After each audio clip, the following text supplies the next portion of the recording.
Saul Bellow, The Great Assimilator.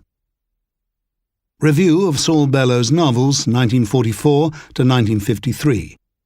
Dangling Man, The Victim, The Adventures of Augie March, and novels 1956 to 1964. Seize the Day, Henderson The Rain King, Herzog. Look first upon this picture, and on this, the two photographs of Saul Bellow that adorn the initial covers of the Library of America edition of his collected works. In the first, we see a somewhat rakish fellow, sharply dressed and evidently fizzing with moxie, who meets the world with a cool and level gaze that belies the slight impression of a pool shark or racetrack con artist. In the second, and in profile, we get a survey of a sage in a more reflective pose. But this is a sage who still might utter a well-chosen wisecrack out of the side of his mouth. The antique history of the shtetl and the ghetto is inscribed in both studies of the man, but some considerable mental and physical distance has evidently been travelled in each case.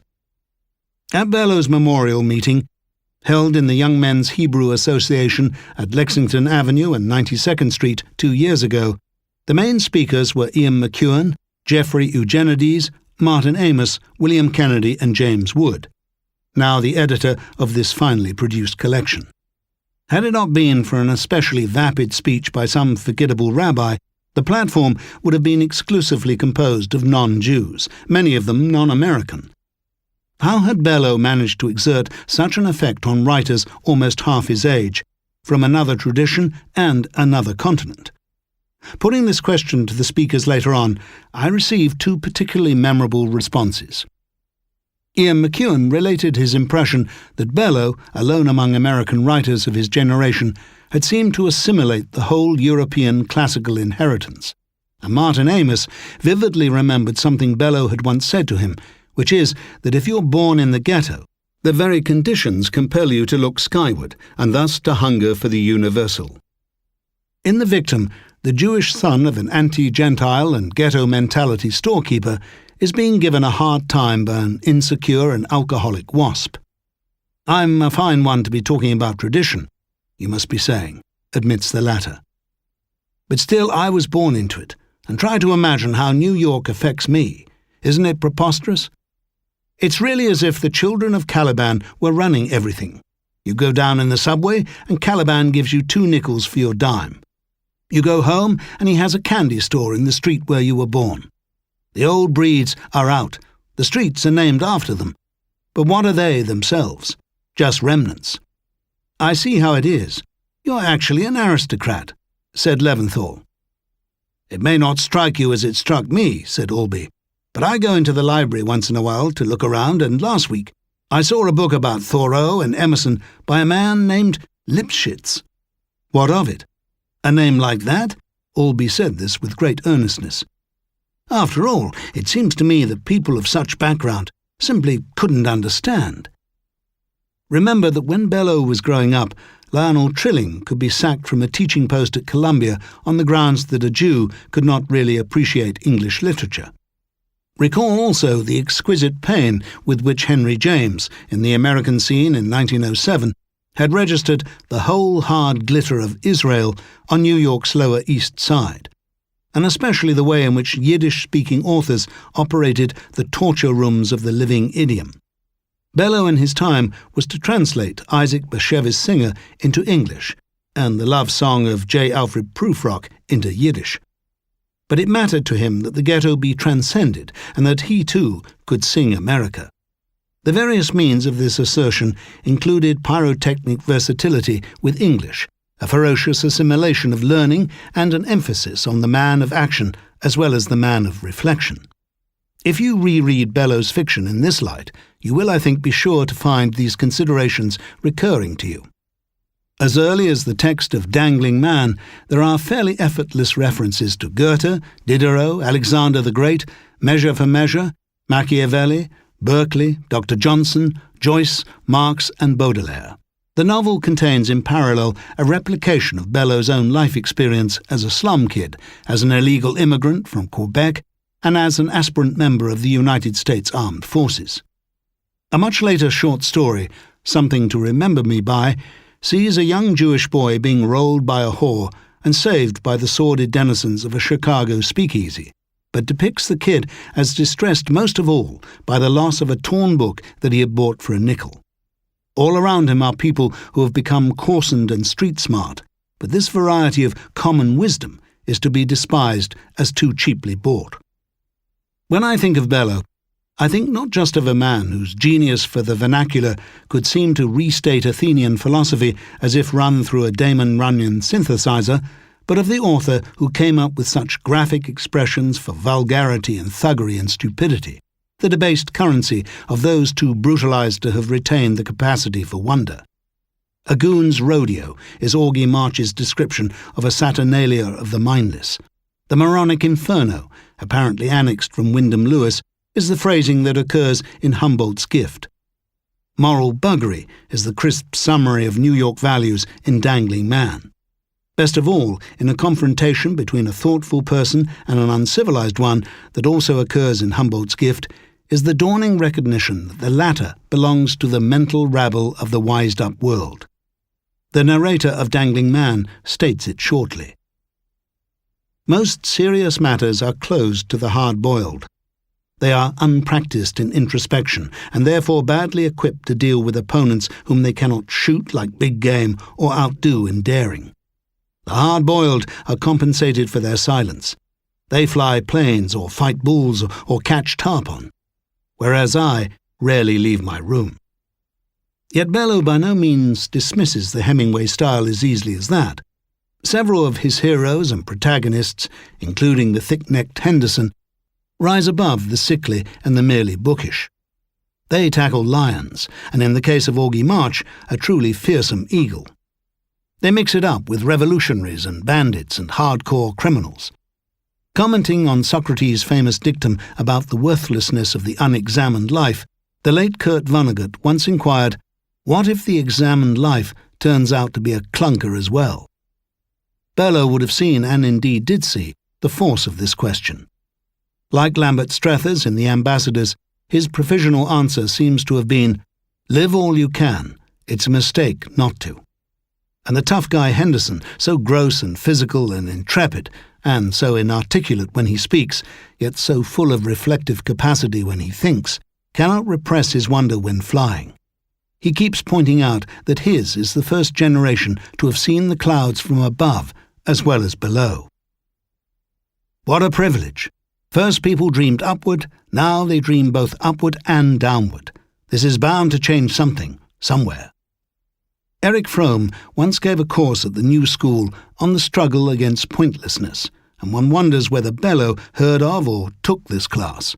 Pervasive in his work is a sense of the awful trap posed by aimlessness and its cousins, impotence and the death wish. In Dangling Man, the narrator hears of a college friend's death in the war and diagnoses it as an indirect act of will. I always suspected of him that he had in some fashion discovered there were some ways in which to be human was to be unutterably dismal, and that all his life was given over to avoiding those ways. Whereas, in the Adventures of Augie March, the hero signs up for the same combat, and reflecting on what it does for his sex life, asks, what use was war without also love? Yiddishism or no Yiddishism, this must count as one of the most affirmative and masculine sentences ever set down. Against pointlessness and futility, Bellow strove to counterpose what Augie calls the universal eligibility to be noble, the battle to overcome not just ghetto conditions, but also ghetto psychosis. Such yearning ambition, as Bellow knew, can be a torment to those who are not innately noble to begin with. Even Wilhelm, the desperate and perspiring arrivist in Seize the Day, has a touch of higher aspiration amid his death of a salesman panics, and he finds snatches of English lyric poetry coming back to him at improbable moments. And Albee, the drunken anti-Semite in The Victim, the man who says that evil is as real as sunshine, chooses to speak loftily about his honour when he comes to oppress and exhaust Asa Leffenthal. In all this, the great precursor is the strongly drawn King Dafu in Henderson The Rain King, who makes splendid use of his second-hand English when addressing his massive and worried American guest as follows. Yet you are right for the long run, and good exchanged for evil truly is the answer. I also subscribe, but it appears a long way off, for the human species as a whole. Perhaps I am not the one to make a prediction, Sungo, but I think the noble will have its turn in the world. Perhaps the best illustration of nobility that Bellow offers is Augie March's brief glimpse of Trotsky in Mexico, from which he receives a strong impression of deep-water greatness and an ability to steer by the brightest stars. Bellow himself had arrived in Mexico in 1940, just too late to see Trotsky, who had been murdered by a hireling assassin the morning they were meant to meet. Like Henderson, Trotsky was a man upon whom life had decided to use strong measures. The founder of the Red Army was also the author of Literature and Revolution, and a co-author of Manifesto for an Independent Revolutionary Art. In his own person, he united the Jew, the cosmopolitan, the man of ideas, and the man of action. And the speed with which Bellow learned from the experience of Trotsky's murder is a theme in several of his fictions. In Dangling Man, Joseph astonishes his friend Myron by the amount he can deduce from the simple fact that a former comrade will no longer speak to him in public. "Oh, Joseph!" exclaims Myron, as if reproving exaggeration. But Joseph isn't merely piqued in the sense of personal offence. Now really, listen to me. Forbid one man to talk to another, forbid him to communicate with someone else, and you've forbidden him to think. Because, as a great many writers will tell you, thought is a kind of communication. And his party doesn't want him to think, but to follow its discipline. So there you are. When a man obeys an order like that, he's helping to abolish freedom and begin tyranny. This insolence, Joseph concluded, figured the whole betrayal of an undertaking to which I had once devoted myself.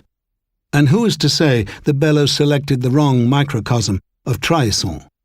From a detail of political etiquette, he could infer the incipient mentality of the totalitarian.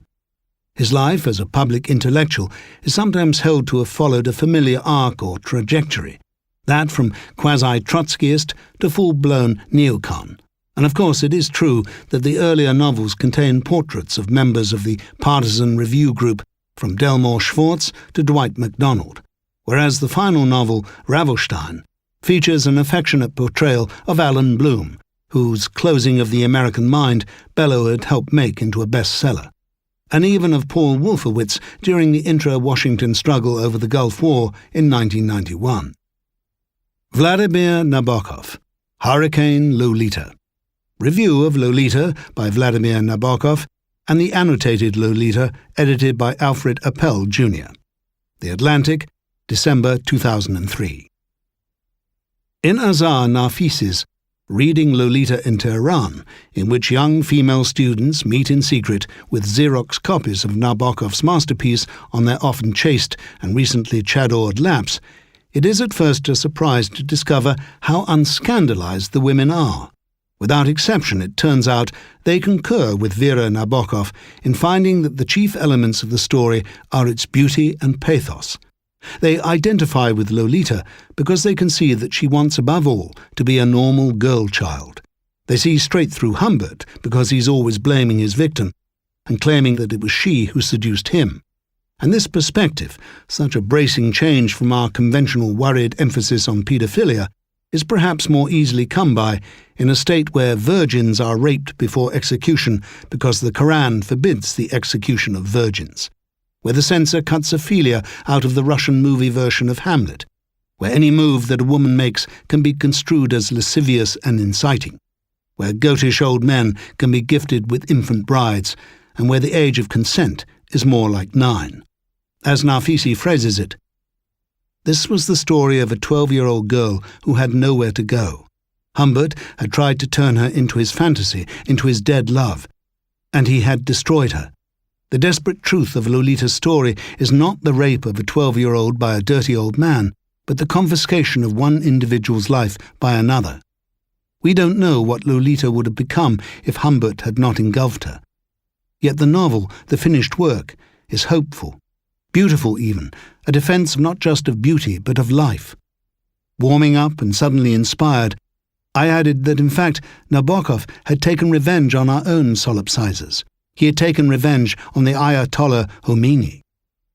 It's extraordinary to think that the author of those anti-tyrannical classics, Ben Sinister, An Invitation to a Beheading, who would surely have felt extreme pleasure at this tribute, can be posthumously granted such an unexpected, yet, when you reflect on it, perfectly intelligible homage.